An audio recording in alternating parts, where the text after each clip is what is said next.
This is a Hot Pie Original.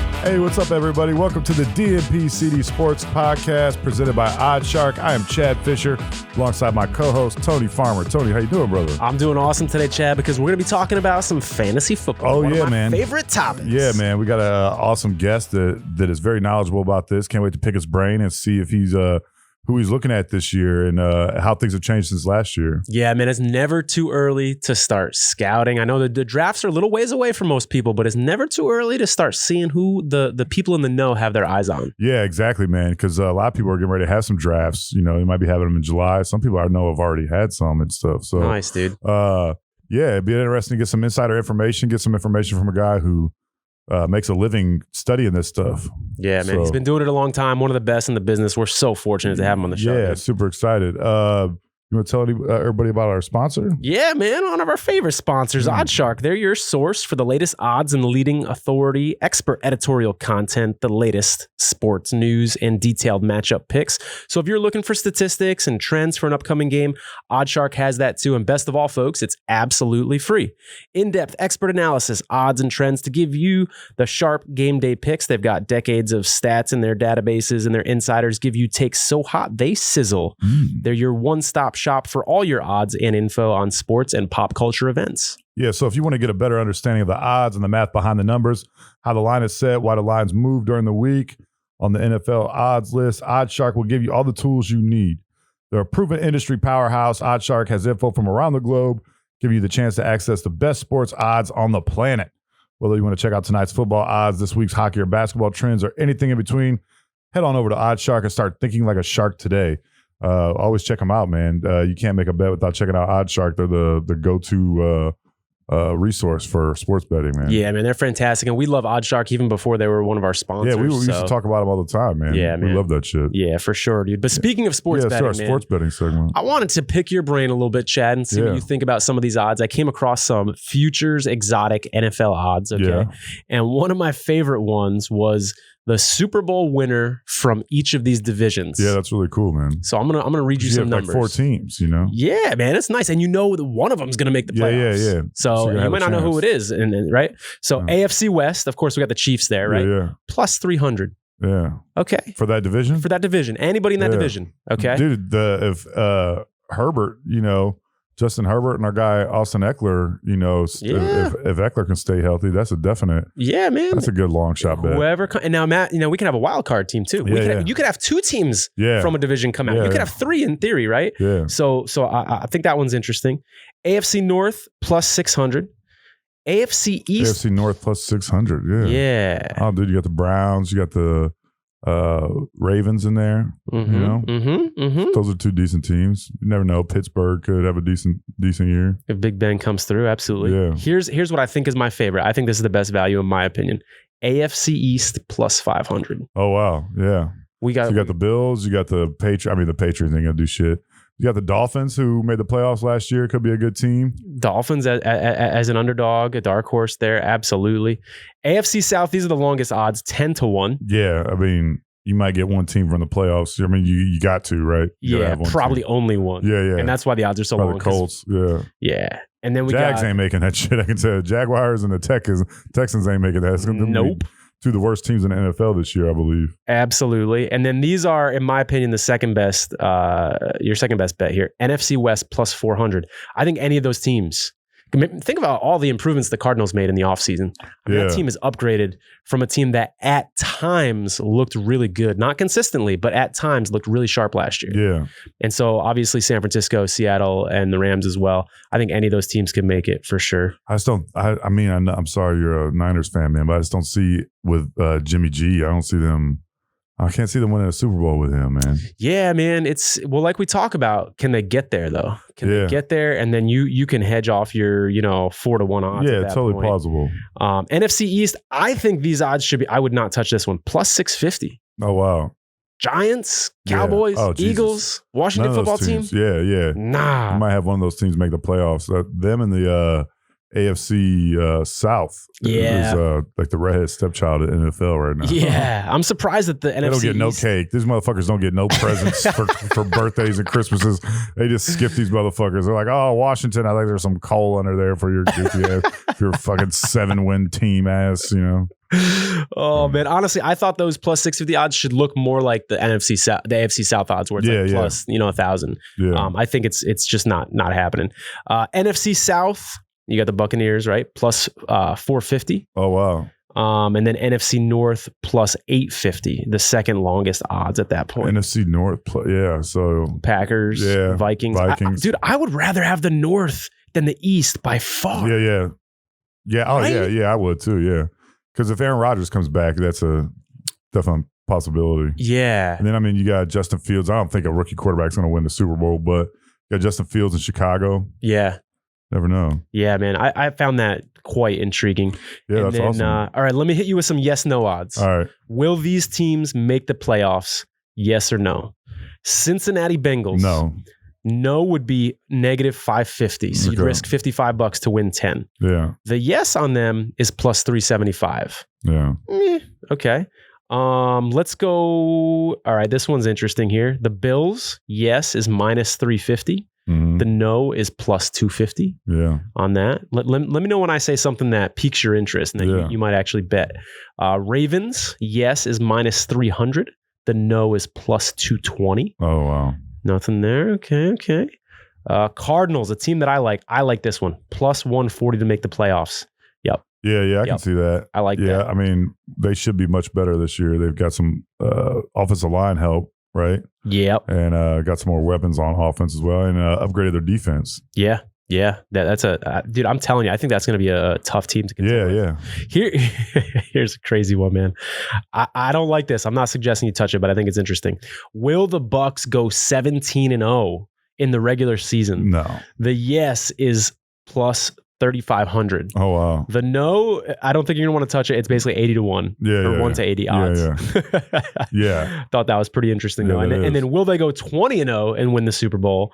Your yes is plus 6,000. Oh wow. So that's crazy. Yeah, for sure. But I like some of these exotic bets, man. They're fun to look at. Yeah, definitely, man.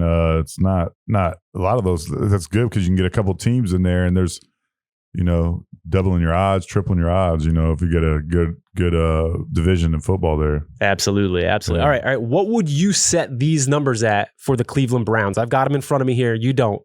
If you were the odds maker, what do you think would be a fair yes and a fair no for Cleveland? For what, like Super Bowl? To will they? No, sorry. Will they make the playoffs? Yes or no? Yeah, like shit. I mean, that's a good question. I mean, they're gonna make the playoffs, I think. So I don't know, what is that, like 2-1? Basically, yeah. Nice work, dude. Minus 225. So a little more than 2-1. And then the no on the playoffs is plus 165. Yeah, okay. So I found that pretty What's their Super Bowl odds, do you know?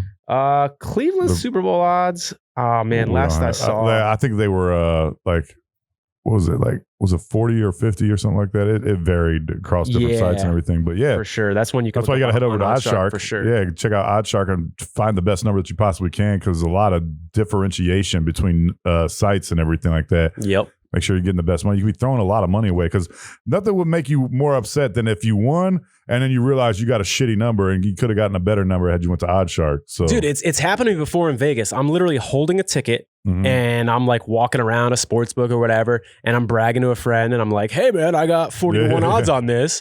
And they're like tapping me. They're like, look up there, bro. Yeah, you should look down the street. It's 48-1 up there. They're like, damn it. Damn, you could have bought a scooter with that shit, man. you literally feel like you're throwing money away. Just missed out on a fucking scooter. What the hell's wrong with you, Tony? I'm disappointed in you. You got a scooter and like gas for like 3 years for that motherfucker. Bam. What the hell's wrong with you? Bam. Yeah, don't do that, man. But yeah, head on over to OddsShark. That's ODDSSHARK.com. They are a go-to resource for the DNP-CD Sports Podcast. We love those guys. And make sure you check out some of their articles too, because they got some great articles. No doubt. Breakdowns of future fights, games, all that stuff.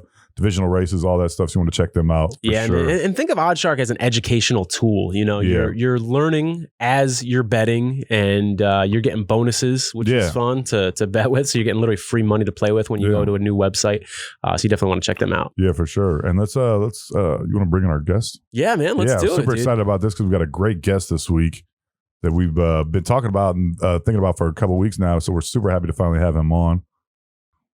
All right, everybody. Our guest today is co-founder at the super popular site, EstablishTheRun.com. He's a 2-time Fantasy Sports Writer Association winner. He's formerly of Roto World and DraftKings. Please welcome to the DNP-CD Sports Podcast, Adam Levitan. How you doing, brother? Thanks for coming on the show. Yeah, I'm doing well. Thanks for having me. How's it going? It's going really well, man. We got a lot of stuff to get to because this is a good time to talk some fantasy sports and everything. Yeah, buddy. Drafts are coming up for a lot of people. Hell yeah. First question first, man. I want a little icebreaker here, dude. I saw that you got fired from your first job after 4 months. I want to know, was you stealing, man? What happened? That's pretty awesome.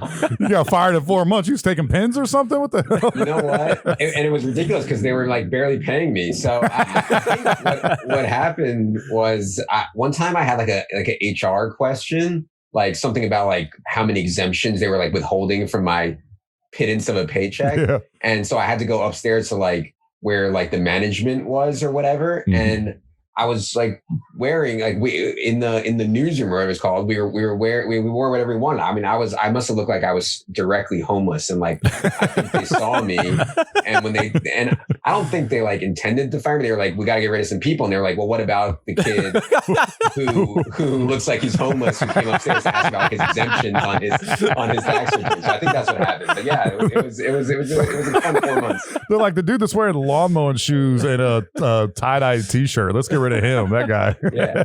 Guy that just asked me for a candy bar. Let's get rid of him. That's awesome. But I saw all your recently you suggested on Twitter that some people saying that there's no valuable information in NFL summer camps, and you said that that's not true. That you can sift.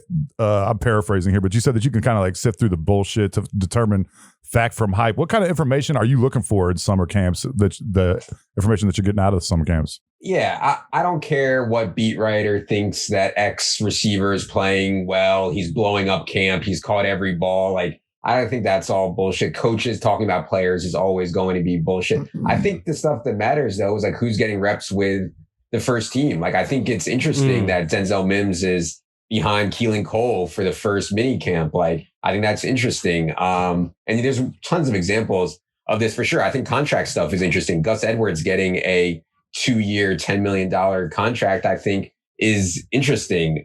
So yeah, I think all that stuff makes sense and is worth paying attention to. It's all like the opinion stuff, the speculative stuff that I think doesn't matter. Yeah.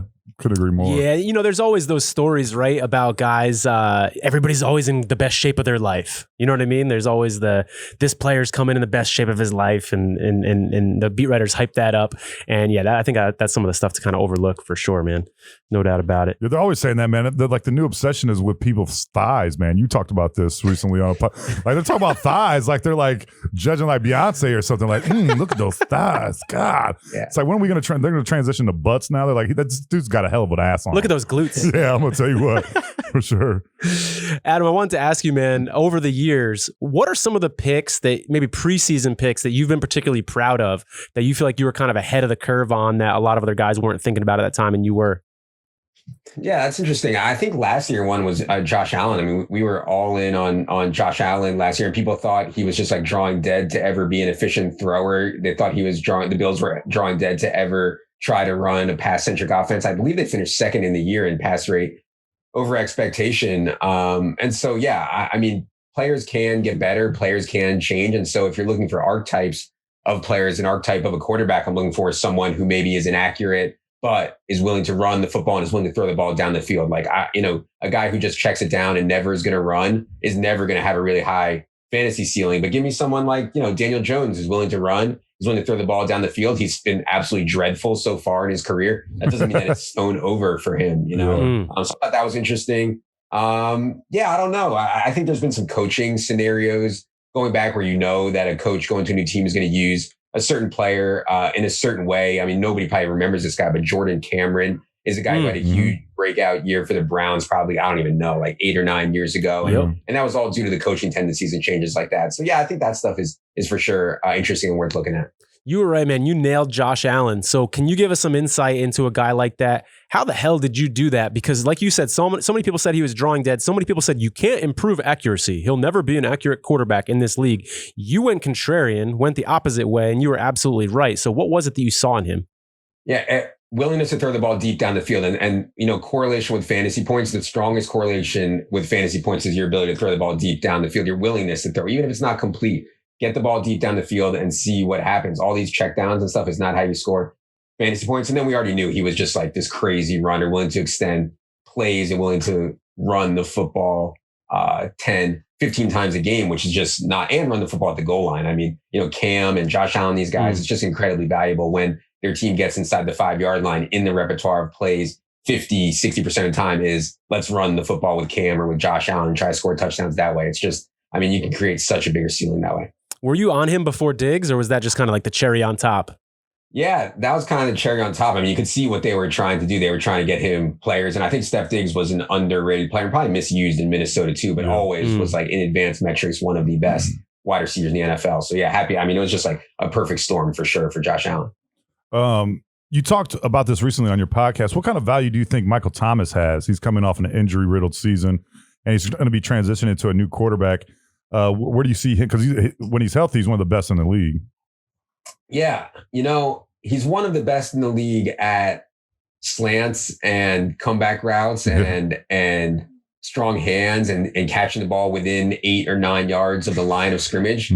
He hasn't shown much of an ability to get deep down the field and make contested catches 20, 25 yards down the field to run vertical routes and stuff like that. So I'm worried about him without Drew Brees. He had a really low average depth of target throughout his career. He's made up for it with this incredible volume, 9, 10, 11 targets per game. And he's made up for it with like historic catch rate, like 95% catch rates across multiple games, across entire seasons, which is just absolutely insane. So I'm worried about it. I'm especially worried about it if it's Taysom Hill. I'm worried that Jameis is going to be not allowed to do what he did when he had such a good fantasy year in Tampa. So yeah, I'm worried about Michael Thomas. He's probably someone that I would be avoiding. I mean, his price has come down to where you can probably get him in the 3rd round now, but there's other guys I probably like more. Yeah. Just to play devil's advocate, Adam, and put me in my place if you think I'm wrong, man. Is it possible that average depth of target that he struggled with was because of Breeze's fading arm? Absolutely. And then if you throw Jameis in there, say what you want about him, but he can throw it down the field. Is it possible that Thomas has those abilities, but just hasn't had a chance to showcase it? It's definitely possible. I just don't know how efficient he'll be on that. Jameis has not been that efficient on those balls either. So yeah, but it's definitely a valid point. I think the offense will look pretty vastly different, obviously, this year with Jameis and Taysom in there. I think we never know with Sean Payton, man. Like nothing would surprise me what that guy does. Like nothing. No, so it's gonna be interesting. And another wide receiver, where do you have Julio Jones? Obviously, he was injured a little bit last year, and he's going to a new team. And how does Ryan Tannehill affect that? I know Ryan Tannehill is liked by a lot of fantasy people, but how do you think him and Julio are going to match up?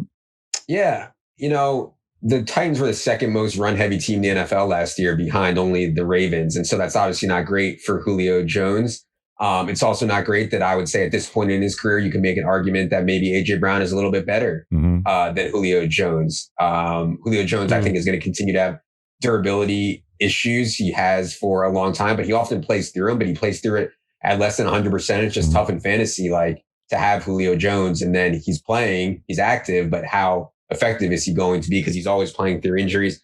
Those are concerns. Ryan Tannehill's been just so efficient. One other concern I'd throw out there too is Arthur Smith, I thought, did an awesome job last year for the Titans. He's gone. He's now in Atlanta where Julio was. And so I think there's some concern there that the new offensive coordinator, who was with Titans, but still, he's not Arthur Smith. And that's some concern there. Yeah. And I'm okay with Julio. I think we have him for like 75 catches or so. Right now, I think a 4th or 5th round pick is probably okay on Julio Jones.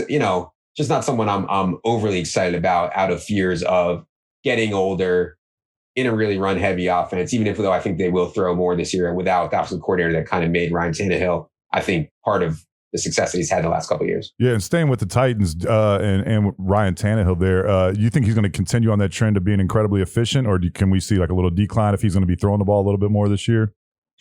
Yeah, they've done such a good job using play action and playing to Ryan Tannehill's strengths. I mean, God, he's like with a touchdown rate and efficiency, but he's been doing it for a few years now. So I'm hesitant to say that by adding Julio Jones and replacing Corey Davis with Julio Jones is going to make him worse. So yeah, I think we have Ryan Tannehill like 12th overall among quarterbacks right now. Oh, wow. Which, I think a lot of people probably never would have thought happened after, he was in Miami and kind of on the borderline of flaming out. Adam, I definitely want to pick your brain some more about the upcoming season, who you like, who you don't like. But before we get there, man, I want to talk about you for a second. Have you had experiences in public where people are trying to like hit you up for fantasy information in inappropriate times where it's catching you off guard? Can you tell us any stories like that?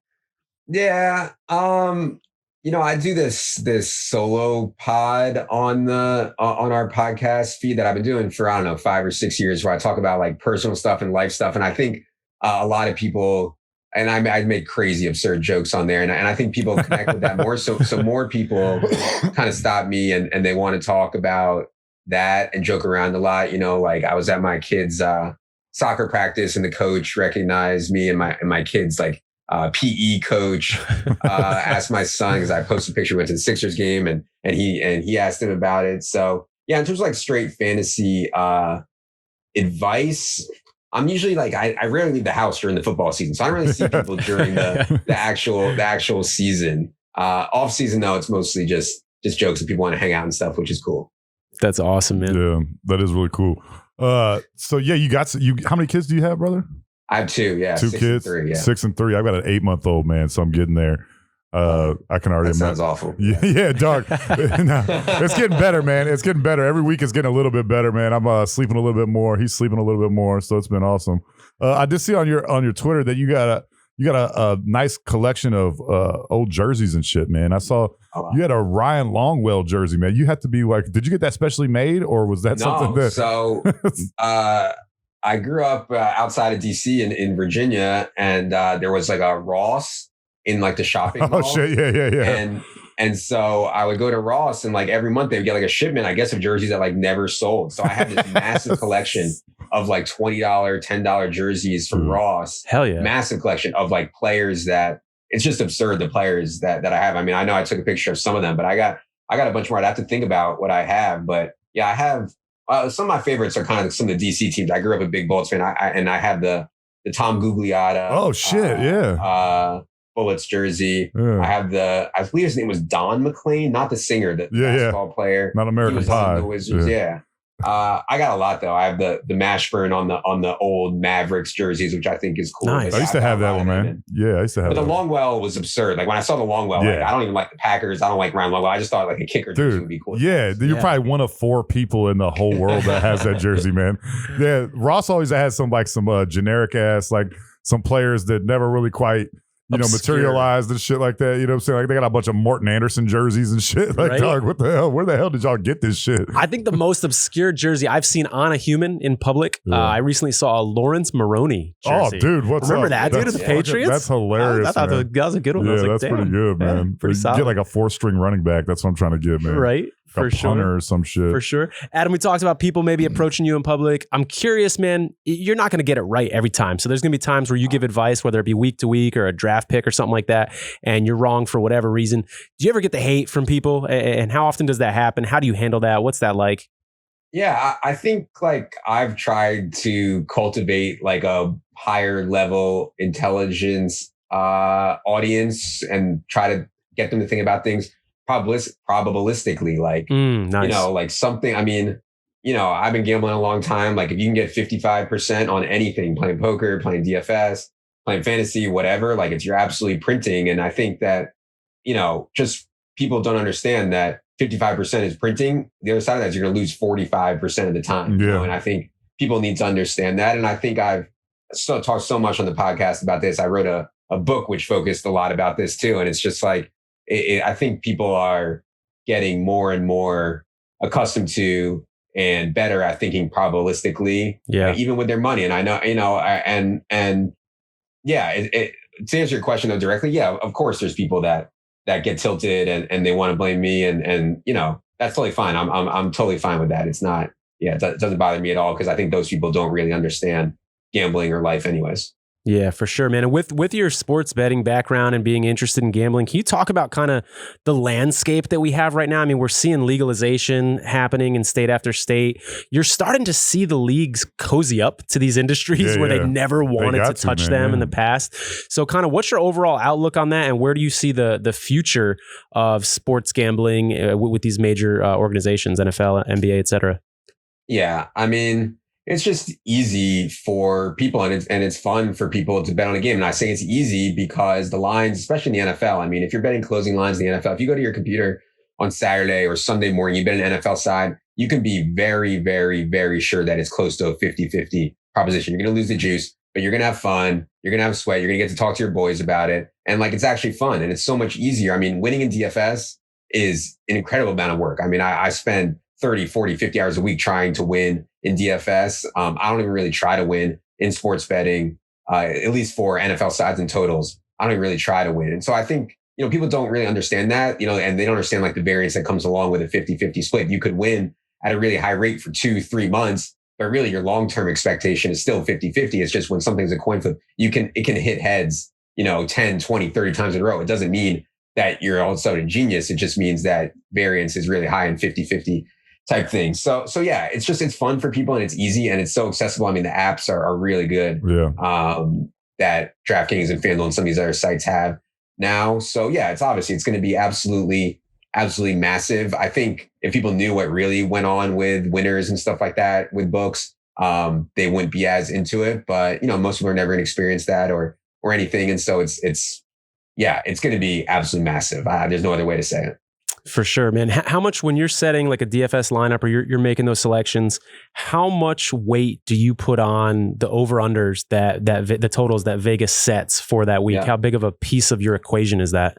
Yeah. And so we have a ton of respect for the sports betting market. Like I said, we think by the time Saturday and Sunday comes, the market for sides and totals is very, very efficient. So when we're doing our projections, part of what we build from is the total. Okay, the Patriots going to score 21 points this week. Let's figure out how they're going to score 21 points. And that's where we put our expertise into it. We're not going to put our expertise into saying they're going to score 21 points this week. We think that obviously it's not exact, but we think it's efficient enough where it's a really good baseline to start with the team totals for a week and kind of build from there.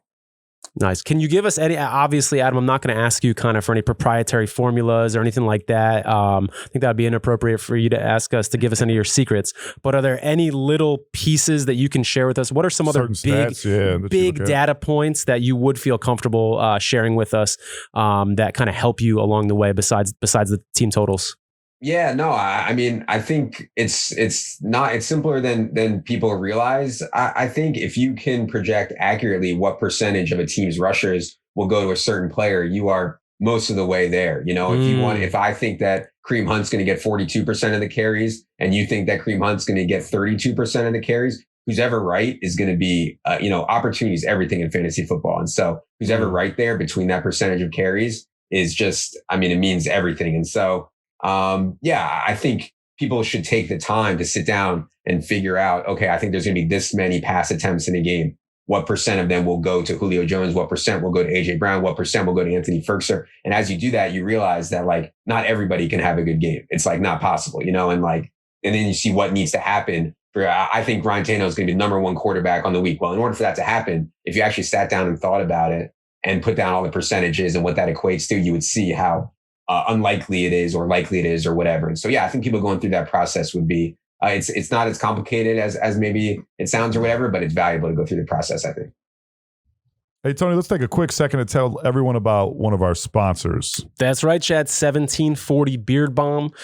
This is a great product if you got a big beard out there, but they don't just do beards. They don't just do beard balms. They do beard soaps. They do chapstick.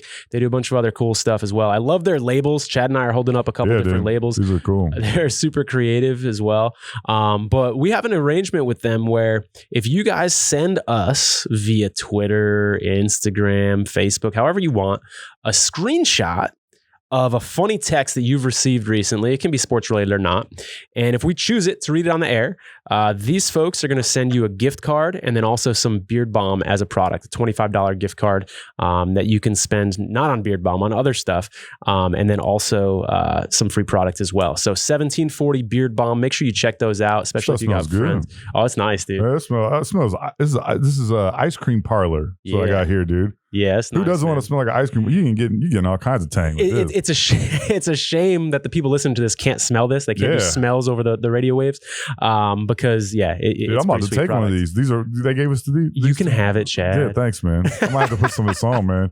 Tired of my beard smelling like pita bread and shit, and fucking olives and fucking euros and shit. Pita bread, that's you, man. I was wondering what that was. Yeah, dog, I had one on the way here.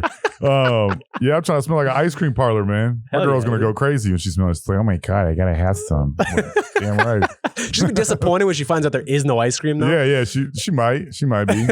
All right, I'm gonna stop right there. Yeah, I got better than ice cream, baby. Quit playing. Check out 1740beardbalm.com.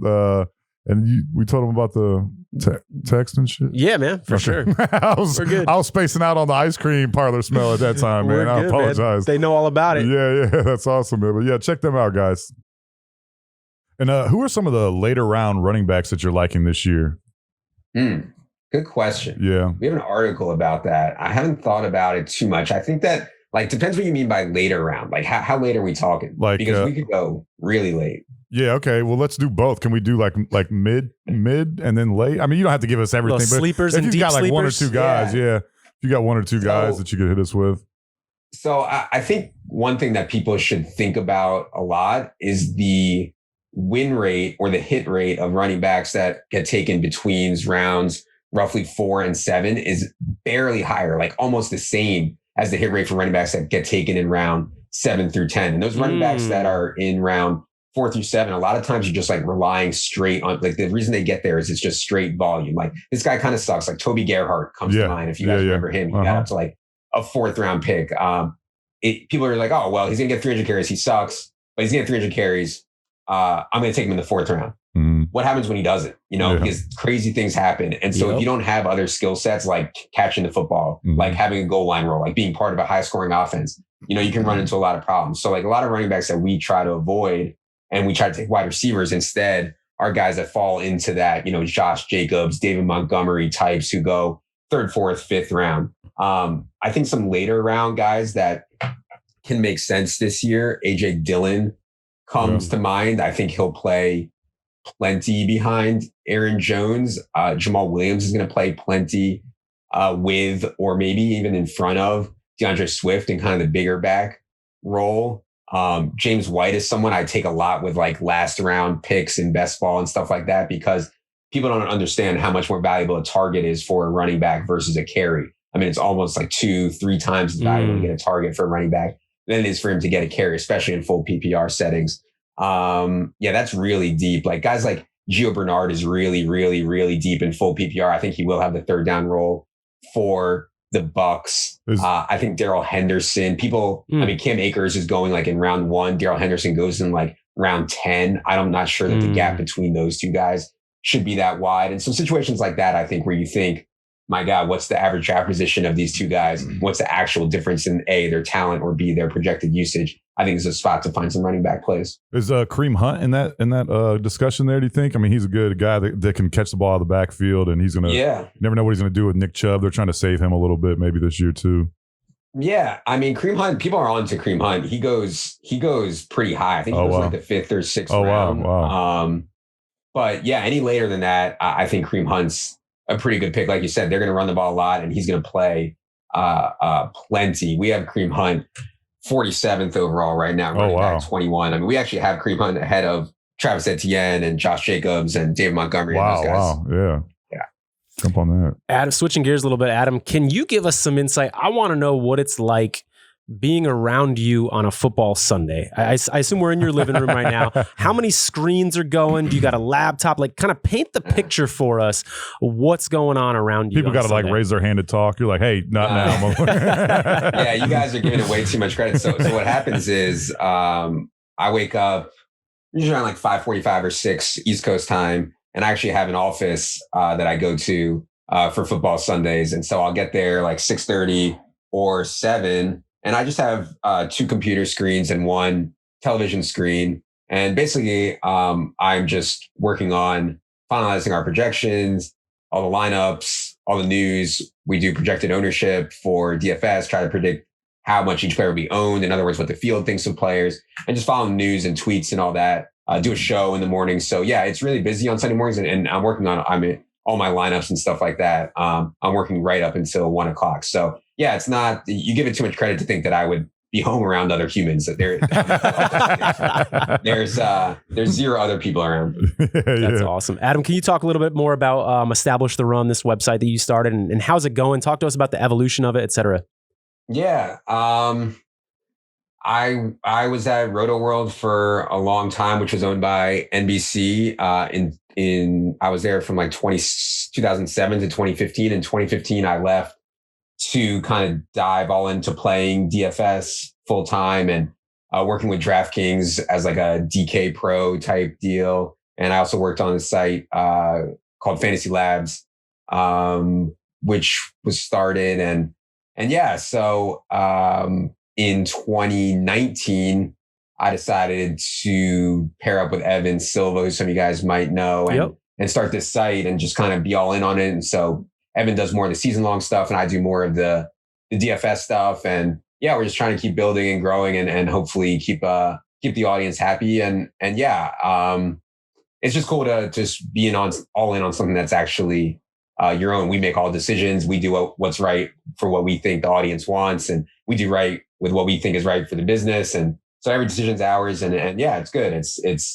I mean, I used to think that like gambling was like high stakes, business is like the highest possible stakes you can play. I mean, you got guys out there playing for, 10,000, 20,000, 100,000 in poker. And, it's not that much compared to Action Network just got acquired for 240 million, So Damn, it's like, good point. It's like, it's not even, you can't even compare the stakes in business versus gambling. And so that's something I've learned as I've gotten older. And you guys are pretty versatile too, because you have the Establish the Run NBA Twitter as well, correct?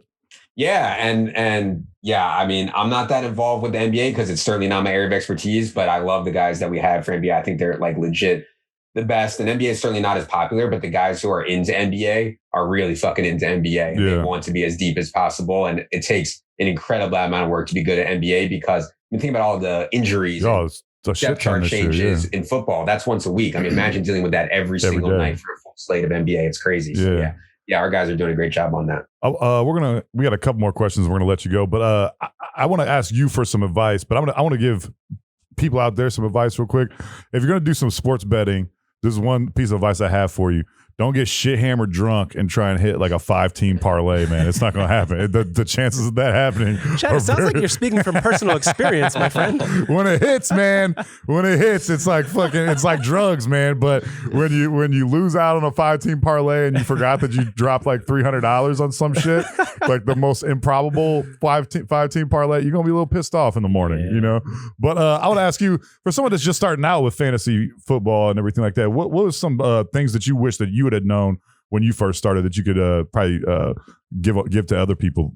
Yeah, for fantasy football, I think people overrate talent. They think X guy is good, he's a good fantasy player, or they think X guy sucks, he'll never do anything. If you just focus on the opportunity, if you can get right how many targets and how many carries a guy is going to get and really be in tune with that, you're going to be ahead of the game for sure. Layering in talent on top of that, obviously, like you don't want to double count stuff. Guys who are good tend to get more targets. Guys who are good tend to get more carries. But, assuming that you know more than the coaches, it doesn't really matter what you think. It matters how the coaches and the quarterback thinks about a player because they're going to decide if he gets the ball, if he's on the field or not. So yeah, I think focusing on opportunity rather than talent would go a long way for DFS specifically. I think as you start to zoom out in other forms of fantasy, like season long, I think talent matters more because it'll tend to rise to the top over the course of the season. And then in Dynasty, if anybody out there plays Dynasty, which would be you own a player forever, of course, talent matters a ton because you would expect over the guy's career that eventually the talent will rise to the top. But on a one-game basis, I mean, for DFS, opportunity is going to be everything. Yeah, you bring up a really good point about the coaches kind of being the ones that control these chess pieces. And so I'm curious, how often do you get sort of quote unquote insider information, from a coach or a friend of a coach that you can kind of sprinkle into your projections or maybe get ahead of the curve on stuff? Does that happen? Yeah, I hear stuff all the time. People tell me stuff all the time. Most of the time, it's just dead wrong. And so I've kind of stopped like listening to people. I'm sure like Schefter has actual coaches talking to him and telling him stuff. I don't. I mean, I have no idea. And so if like the friend of a friend's ball boy on the Saints says that, Latavius Murray's going to get 20 carries this week, I don't even listen. It's bullshit. It's so wrong. It's just wrong so often. Yeah, for sure. Hey, Adam, who are the teams that you watched growing up, and do you have any sports allegiances today? Yeah, I mean, I was a huge, I actually cared. I really did care about how the Bullets, now the Wizards, the Redskins, now the football team, the Orioles, there was no Nationals at that time. I really cared about them, and the Capitals. Like, I actually cared. As I got older, it would actually be impossible for me to care less about how a team does. Like, and I get that people like rooting for teams. I get that it's fun to go with your boys and root for a team. And I'm such a freak. Like, if I don't control anything, like, I can't, how could I be upset that the Washington football team lost the game? I didn't do anything. I didn't pick the players. I didn't decide to pay this guy or this coach guy. So I didn't decide. I just like, one day I was just like, I just hit me. Like, I couldn't care less whether a team wins or loses. And maybe it's from gambling a lot and playing a lot of fantasy, but I also think it's just from like not being able to control anything makes it hard for me to actually care what would happen to a team. Well, I wish I could be like that, man. Jesus Christ. I'm a Browns fan. God damn, it's been a long 20 years, man. If you made it this far, now you got to stick with it. I'm fun in the sun right now. I'm fucking Super Bowl or bust. You've kind of subtracted out one of the big mistakes that a lot of gamblers make is they bet with their heart. And you've taken that out of the equation. And maybe that's not the reason you did it, but that seems to probably help you along the way, I would imagine. Yeah. I mean, if you want to bet on I know guys, I'm here in Philly, my buddies, they bet on every single night. They bet on the Sixers, the Flyers, the Phillies, the Eagles, like blindly, just like, because they're going to watch the game and they just want to root for it anyways. And honestly, like I said at the beginning, they're not taking the worst of it. They're taking 50-50 and they're losing the juice in the long run. If the Eagles played 1,000 games and you bet the closing line, you would end up 500 wins, 500 losses, and you would lose the juice, Yeah, exactly. So it's fine. Like, they're paying 5% or whatever their juice is at their book to have a good sweat and have fun. And I think that's totally fine. Obviously, they're not going to win money this way. Obviously, I think they know that. Here's how sick I am, Adam. I will actually bet against my team to hedge my emotions. That's tough, dude. So I'll say I'm going to be really pissed if the 49ers lose this game. So I'm going to bet 100 as a cushion to my emotional blow that I'm going to be feeling. I can't do that in rivalry games, though, man. I couldn't do that like Michigan, Ohio State. You'd actually have to put money on that team. Yeah. I just realized, man, that it seems like the Washington sports teams are getting picked on, man. They came for the Wizard or the Bullets, and then the Washington football team now. Before you know it, they're going to be like, you know what? Wizards is offensive to like little kids that love Harry Potter. It's offensive. It hurts their feelings when you're talking about a basketball team named the Wizards. It's not, I don't want my kids growing up in that environment. It's like, dude, come on. Jesus Christ. We get it. God damn. But I just can't believe that the football team doesn't have a team name yet. I know, dude. So long, still. And they said that they're considering just keeping that. And I'm like, dog, come on, man. We can't do that. Please. Jesus. Or a real logo, or you know what I mean? Yeah, anything. It's just a W. It's so cheesy. Yeah. Last question here, Adam. Can you give us, we'd be remiss if we had to talk about quarterbacks. Can you tell us some of the quarterbacks that you're thinking about this year that might be good value for people?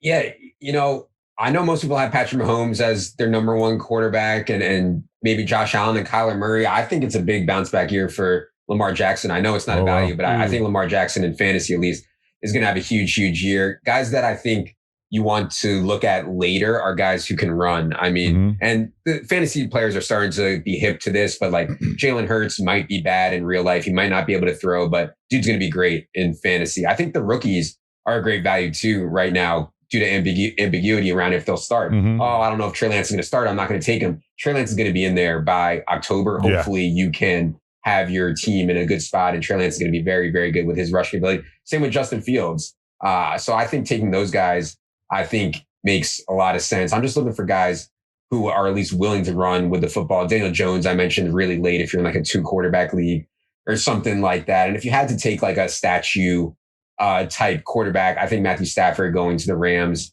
will have a pretty decent year. I like Joe Burrow, assuming he's healthy. I think their defense is going to be really bad, and they could have some type of like Cowboys effect with Dak where they have really good weapons and a really good quarterback. but the defense is so bad, he ends up like 50 attempts a game, and that's obviously really good for fantasy too. Yeah, that's awesome, man. So much interesting stuff. Make sure you check out his Twitter. It's at Adam Levitan. That's ADAMLEVITAN. Also check out Establish the Run on Twitter. Also Establish Run NBA on Twitter, establishtheRun.com. And then also search for Establish the Run on YouTube. There's a bunch of free content on there. Adam's got videos all the time. They're always very interesting and stuff too. Before we let him go, I want to ask one more question. Man. Yeah. Can you hit us with a couple names that are on your all overrated team or do not touch team, guys that you're not touching? For this season, you mean? Yeah, upcoming season, NFL. Yeah. I think, well, one guy that I think is probably like the most overrated in my opinion is J.K. Dobbins. And I like J.K. Dobbins' talent. I think he's a really good player. As I said before, I value running back targets so much more than carries. So we're talking about J.K. Dobbins as a player who is in the most run-heavy offense in the league, and his quarterback doesn't throw to the running backs at a high rate whatsoever. And Gus Edwards just got a 2-year, $10 million extension, and he's going to play a ton. And so we're talking about a guy who's going to share rushes, not get receptions. You're relying on J.K. Dobbins literally averaging 6 yards per carry, which by the way, he did last year. So maybe he'll do it again. Yeah. And having this ridiculous touchdown rate, which he did last year, maybe he'll do it again. But yeah, I think that, to take J.K. Dobbins in the second round or even the early third round, you're asking a lot out of him from an efficiency perspective. And I'd rather bet on guys who are going to catch the football, Mike Davis, Clyde Edwards-Helaire, Antonio Gibson, Joe Mixon, these kind of guys who I think have more secure roles in the pass game and maybe will not share nearly as much as Gus Edwards going to siphon away from J.K. Dobbins. Yeah. That makes sense. That's some sound rationale right there. Yeah, man. it really Good is. stuff. It really is. Adam, thanks for coming on the show, brother. We really appreciate it. This was really fun. A lot of great information. Everyone give him a follow on Twitter. Check out his podcast and check out establishtheRun.com. That was awesome, Adam. Thanks so much, man. Thanks, brother. All right. Love to have you on. Me. Appreciate it. Yeah, thanks, brother. Have a good night. Peace. All right, you too. That's Adam Levitan with Establish the Run. Awesome interview, awesome information. Make sure you follow him, get some more information, get some insider information about what's going on.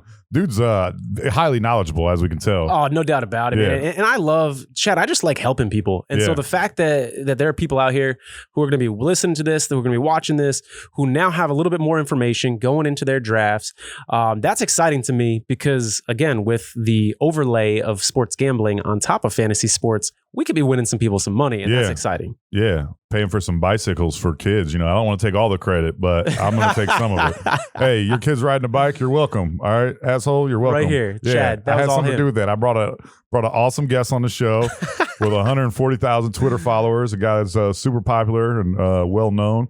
You're welcome. Maybe send me a birthday card this year. Who knows? Don't be an asshole. Absolutely, man. One of the things that stuck out to me from that interview, he's really math focused. Yeah. You talk to some other fantasy guys, and they've got their people in the buildings and stuff like that, and that's how they're getting their information. Yeah. His focus was on probability, likelihood of things happening, and the math. Yeah. And I like what he said about it's not all about talent. Because we can get caught up in that and we can say this guy has a history, blah, blah, blah. Well, now he's in a new offense and now he's got a new offensive coordinator, and that offensive coordinator doesn't like play action passes often or, whatever that trend is. Yeah. And so it's really important to think about the setting that they're in and the likelihood of things happening. So I like that that's his focus. It makes sense to me. Yeah, it definitely is, man. There's all kinds of great information in there, man. You talked about some of the running backs, some of the quarterbacks and everything like that. Of course, everyone's going to have Patrick Mahomes at the top of the list. Interesting to hear him talk about some of the rookies that are coming in this year that could have an immediate impact. That could, there's several rookies that could be starting this year, 4 or 5 probably. Yeah. So you want to look at Justin Fields in Chicago. They've been aching for a quarterback for many years, and so for what seems like forever, if not since Jim McMahon, I guess. What I'm saying? Jim Harbaugh back in the day for a little spurt.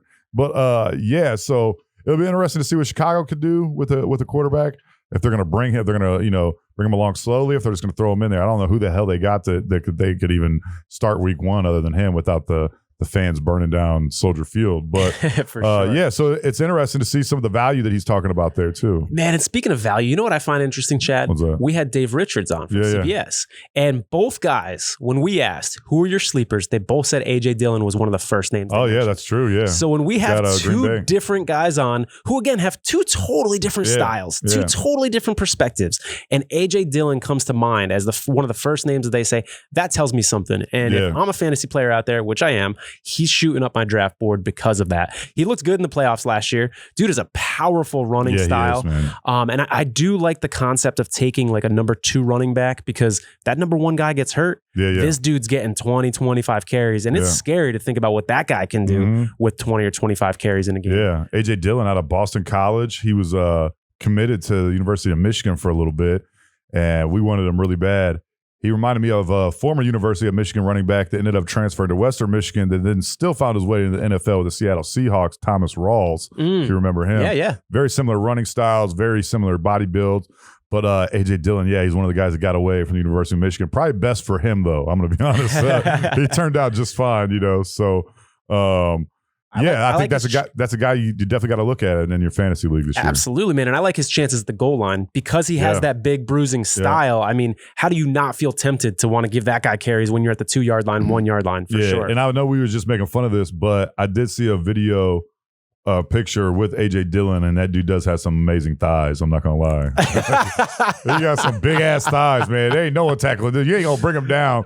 You're going to need 2 guys to bring him down. You got to hit him hard as hell to knock that guy down. I think it makes a little more sense for running backs. Yeah, if you're talking about an offensive lineman's thighs or, thighs. It was like got chicken grease all over him. Sexy. There's no relevance there. And just the way they talk about it is a little like, it's a little odd. It's a little strange. For sure, man. He's got thighs like a brick shit house. You're like, what the fuck? What the hell does that mean? That's nasty. What does that even mean? Yeah, I don't even know what that means, man. Where I come from, people always compare things to brick shit houses. That was like their thing. He's built like a brick shit house. It's like, what? How about just like he looks really strong? Let's try that one. Right? Yeah, why not try that? But that was a super interesting interview. Make sure you give him a follow on Twitter at Adam Levitan, at Establish the Run, Establish Run NBA, EstablishTheRun.com, and also check him out on YouTube. Search Establish the Run as well. Yeah, man. And before we go, a couple things to mention, a couple housekeeping items. One's make sure you follow us on social media at DNP-CD Sports. We're on Twitter. We're on Instagram. We're on Facebook. And remember, we want to see your texts that are funny, that made you laugh. And you can win prizes for that. Another one of our great sponsors here is Still Austin. They make this great whiskey. They make some gin as well. Good, man. If you're in the Austin, Texas area, you absolutely have to check out this distillery. They're not far from downtown, and they're absolutely amazing. Off by 290, right? Yeah, for sure, man. South First? Yep, the St. Elmo area. Yep, absolutely. Yeah, everyone knows what that's. They're fantastic. And then, of course, Oddshark as well. Yeah. There's someone that we want to kind of... I can go ahead and do this. Oddshark is your source for the latest odds from leading authorities, expert editorial content, and detailed matchup picks. Looking for statistics and trends for an upcoming game? Oddshark has that too, and it is free. In-depth, expert analysis, stats, numbers, and trends to help you make the sharp game day picks. Whether you want to check out tonight's football odds, this week's hockey or basketball trends, or anything in between, head on over to Oddshark and start thinking like a shark today. Awesome information. We got some fights coming up, man. Yeah. We got that big fight with Fury and Wilder coming up. You want to go on there and read about that. If you're not too familiar with those two fighters, make sure you go to Oddshark. They got a bunch of information on there. Get you ready for the fight. Get you ready to place a bet. And we did a betting segment a couple weeks ago on that fight. And go and look and see if those odds have changed a little bit at all. I'm sure they have. I haven't checked them out in a couple days, but the fight's coming up in just about 5 weeks, I believe. We're close. 4 to 5 weeks. And so there's going to be a big ass party at Mr. Fisher's house that night. I'm going to tell you what, we might be shooting some fireworks off the roof. I like it, man. If Fury wins, we might. Who knows? I like it, man. If Wilder wins, we go to bed early. That's what we do. I'm playing. I don't know. But this is a fun episode, man. This is really cool. Make sure you check us out on all social media platforms. We are at DNP-CD Sports. You can also be found on hotpiemedia.com. Check out all of our past episodes. Also look for some other cool and interesting podcasts that Hot Pie Media produces. They're an awesome site. awesome production company. We couldn't be happy with Hot Pie Media. Yeah, they're studio. awesome. They let us do what we want, which is fantastic. Yeah, definitely. You can thumbs up us if you happen to be watching this on YouTube. Write us a review if you happen to be listening on iTunes. We love those 5-star reviews. I got to say something about my Alf t-shirt, man. You got it. I don't know how we just went like an hour interview and I didn't even mention this shit. I love it. Dude, what's so funny is that I actually have 2 Alf t-shirts. This is my second Alf t-shirt. Is this the primary or this backup? This is the new primary. This is the new primary. So I found one with one of my favorite episodes, which was so funny because one of my favorite episodes of Alf was when he made the music video. I don't know how big of an Alf fan you are. Oh, I'm a huge Alf fan. He made a music video and it was fucking hilarious, man. He like looked like different singers throughout the video. He did like a Bruce Springsteen look and like a Cyndi Lauper type thing or like a White Snake shit.